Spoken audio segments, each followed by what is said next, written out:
B&D Controll-A-Door Smart Transmitter Learn procedure.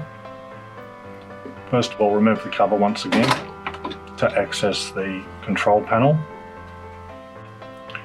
We want to get into the transmitter management menu. This is done by pressing mode once until you illuminate solid the transmitter light. Now the down arrow is the OSC learn function, which is the normal function of a remote to open and close a given garage door or gate. So what we're doing is nominating the given channel that we're wanting to control that OSC function, or open, stop, close. Now press and hold the down arrow. Transmit for 3 seconds from the given handset. Pause. Transmit again. That's in. Then we need to exit. Very important.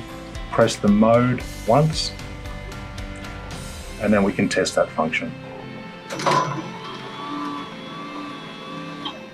That remote is working.